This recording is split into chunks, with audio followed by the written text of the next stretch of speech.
క్రీస్తునందు ప్రియమైన సంఘమా, ఆత్మదేవుని ఆత్మ శక్తిని బట్టి, ఆత్మదేవుని మహాకృపని బట్టి మనము కొన్ని దినములుగా అనుభవ జ్ఞానము అనే అంశాన్ని ధ్యానిస్తూ వస్తున్నాం.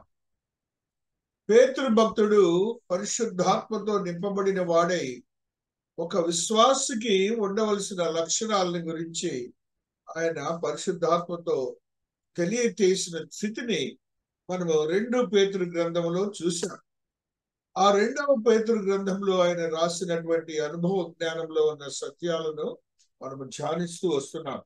అనుభవ జ్ఞానం గురించి మనం ఇప్పటి వరకు ఏ రీతిగా చదువుకున్నామంటే, మీ విశ్వాసమునందు సద్గుణమును, సద్గుణమునందు జ్ఞానమును, జ్ఞానమునందు ఆశా నిగ్రహమును, ఆశా నిగ్రహమునందు సహనమును, సహనమునందు భక్తిని.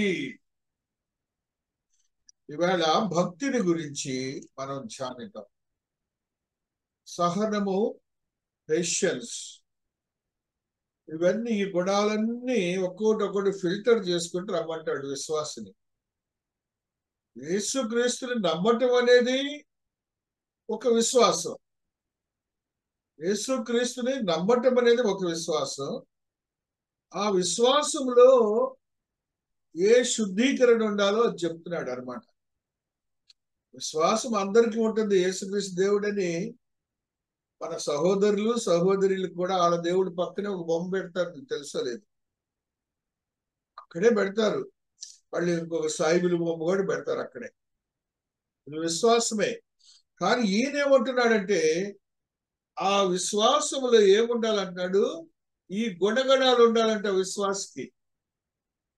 ఆ గుణగణాల గురించి ఇప్పుడు మీకు చదివాను. సద్గుణము, జ్ఞానము, ఆశా నిగ్రహము, సహనము, సహనమునందు భక్తి. ఆ సహనం వరకు మన యొక్క ఆత్మీయతను బలపరుచుకుంటూ వెళ్తాము. భక్తి అనేది దైవ భక్తి, గాడ్లీనెస్, గాడ్లీనెస్, పరిశుద్ధత, దేవుని యందు భక్తి తత్పరత, ఈ లక్షణాలన్నీ మనకు ఉండాలంట. ఈ ప్యూరిటీ, పరిశుద్ధత, పవిత్రత, దేవుని యందు భయభక్తులు, విశ్వాసించాం, ఇవన్నీ కూడా లక్షణాలు. ఈ లక్షణాలు ఉండాల. ఈ భక్తి, దైవ భక్తి అనే మాటలో ఉన్న సత్యం అది. దైవ భక్తిలో ఈ గుణగణాలన్నీ ఉండాలట. ఈ గుణగణాల గురించి ఆ భక్తుని ద్వారా దేవుడు తెలియజేస్తే, ఆ యొక్క పేతురు భక్తుడే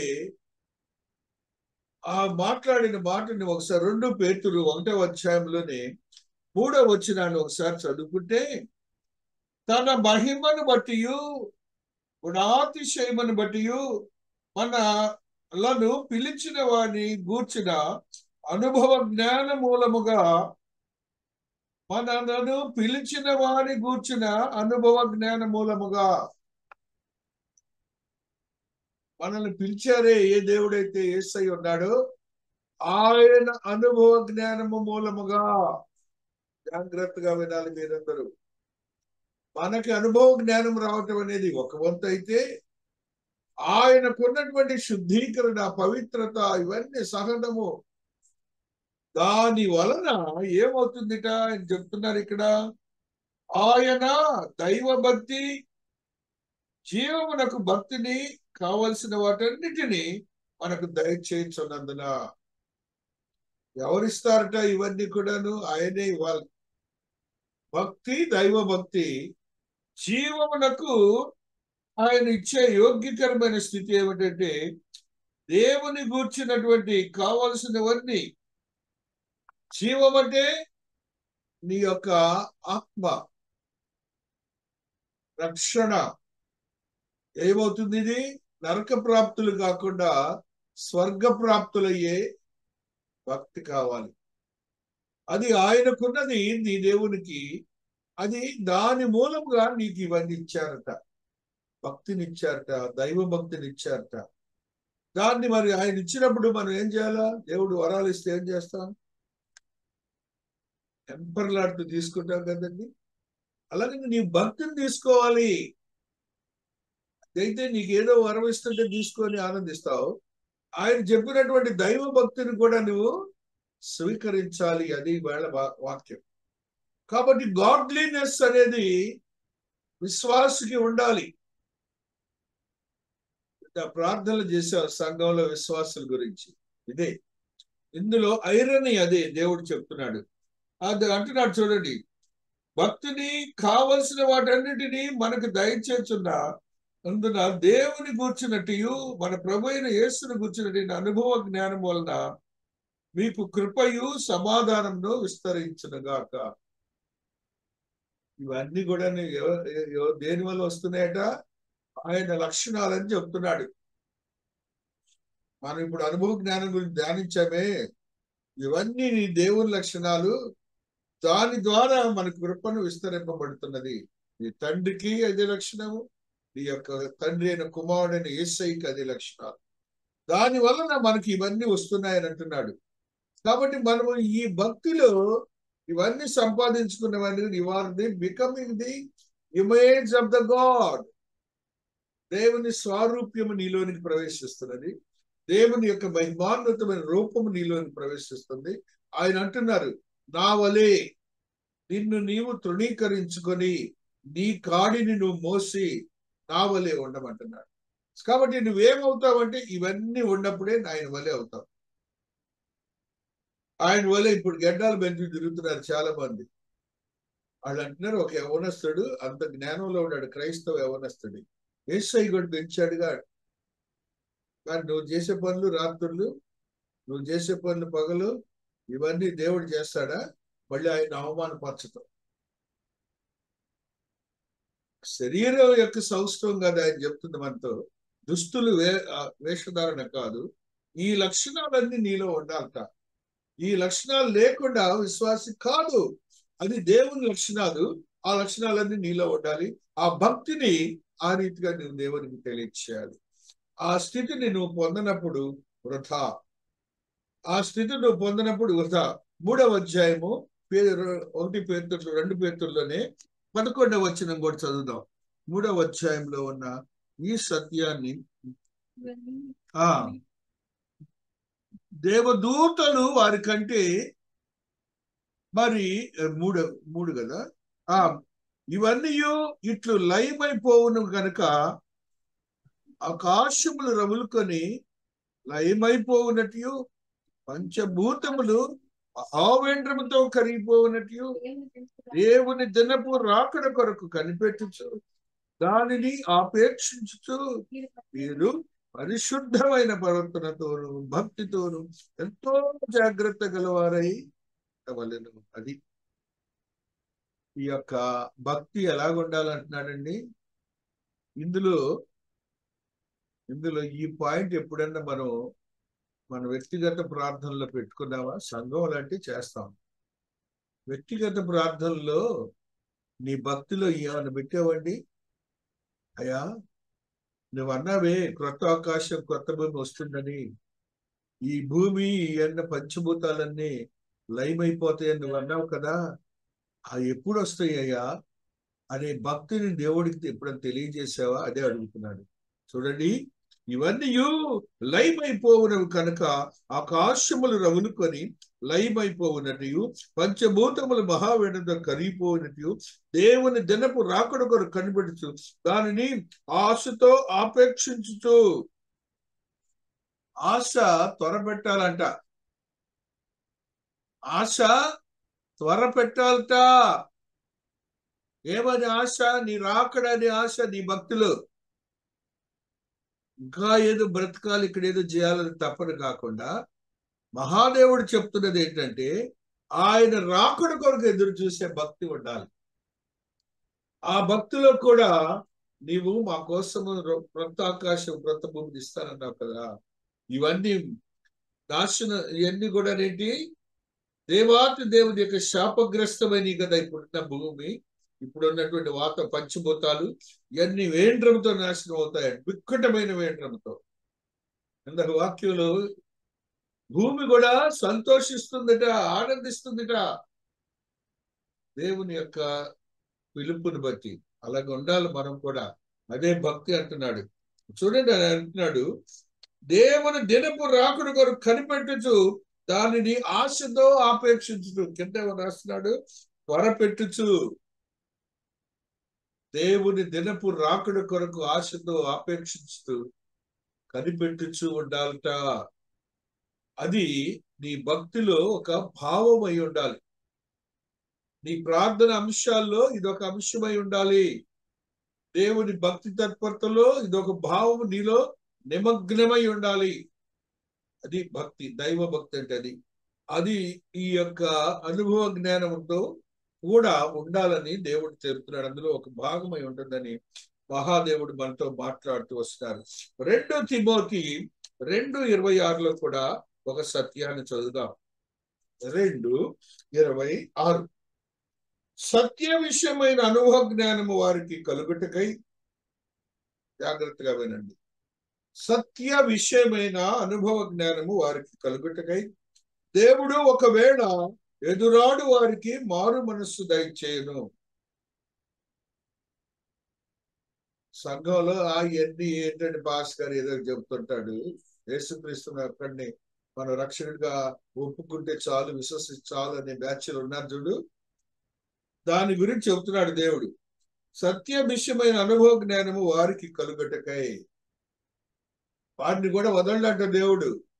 వారికి అది కావటానికి, ఆ అనుభవ జ్ఞానం కావటానికి, అంటే ఎన్నిట్లోకి రావటానికి అంట దేవుడు అని చూడండి, మారు మనస్సు దయచేయును.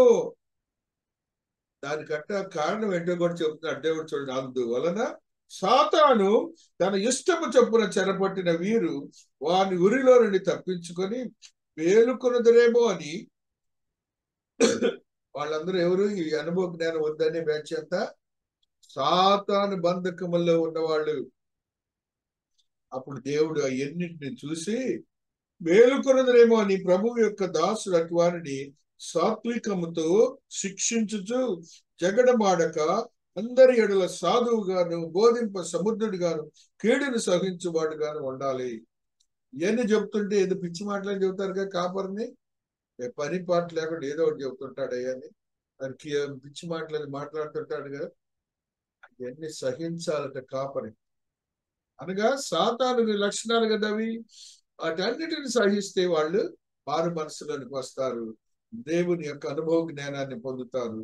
ఇప్పుడు సంఘాల్లో అనుభవ జ్ఞానం లేకనే ఇవ్వండి. న్యాయంగా మాట్లాడితే ఈ టాపిక్ తీసుకున్నదంతా నాకు ఈ సబ్జెక్ట్ అర్థమవుతున్న, సబ్జెక్టులో లోతు అర్థమవుతున్న భావం అదన్నమాట. కాబట్టి మహాదేవుడు అనుభవ జ్ఞానం గురించి 3 సత్యాలు ఇప్పుడు తెలియజేశారు. మరి యొక్క సత్యాన్ని చదువుకుంటూ వస్తున్నారు. రోమీయులకు రాసిన పత్రిక 11వ అధ్యాయము 9వ వచనంలో ఒక సత్యం చదువుకుందాం. రోమీయులకు రాసిన పత్రిక 11వ అధ్యాయము 9వ వచనంలో ఆత్మదేవుడు ఈ సత్యాన్ని తెలియజేస్తున్నారు. హల్లెలూయా. మరియు వారి బోధను వారికి ఉరిగాను ఓనుగాను ఆటంకంగాను వారి క్రియలకు ప్రతిఫలముగా ఉండును. పైన చూడండి ఒక్కసారి. ఇందు విషయమై నేటి వరకు దేవుడు వారికి నిద్రమత్తు గల మనస్సును, చూడలేని కన్నులను, వినలేని చెవులను ఇచ్చి ఉన్నాడని వ్రాయబడి ఉంది. దైవ భక్తిలో ఏమేమి ఉండాలట? ఆ కంటిలో నిద్ర వస్తుంది. నిన్న ఎవరు చెప్తున్నారు, ఆ సంఘంలోనంట ఆదివారం వస్తే అందరు నిద్రపోతారంట. ఆ సంఘంలో ఆదివారం వస్తే మందిరంలో నిద్రపోని విశ్వాసం ఉండడట. ఏంటంటే అసలు అది ఇదే దేవుడు చెప్తాడు. చూడండి ఏమంటున్నాడు. నేటి వరకు దేవుడు వారికి నిద్రమత్తు గల మనసును, చూడలేని కన్నులను, వినలేని చెవులను ఇచ్చి ఉన్నాడని వ్రాయబడి ఉన్నది. అదే ప్రవచనమే. దేవుడు చెప్పిన మాటే అట్లాగుందిట. దేవుడు చెప్పిన మాటే అలాగుందిట. కాబట్టి నిద్రపోయే వాళ్ళు, మాట్లాడుకునే వాళ్ళు, ఆ యొక్క వాచ్యలు చూసుకునే వాళ్ళు, ఇది ఉన్నట్టు అప్పుడు ఈ యొక్క అనుభవ జ్ఞానం ఉన్నట్లా అండి? దైవ భక్తి ఉన్నట్లా అండి? ఏమీ లేదు. అది మాత్రం ఈ వాక్యం నేను చెప్తున్నా అంతే. చూడండి. మరియు వారి భోజనము వారికి గురిగాను బోనుగాను ఆటంకమును వారి క్రియలకు ప్రతిఫలంగా ఉండను గాక.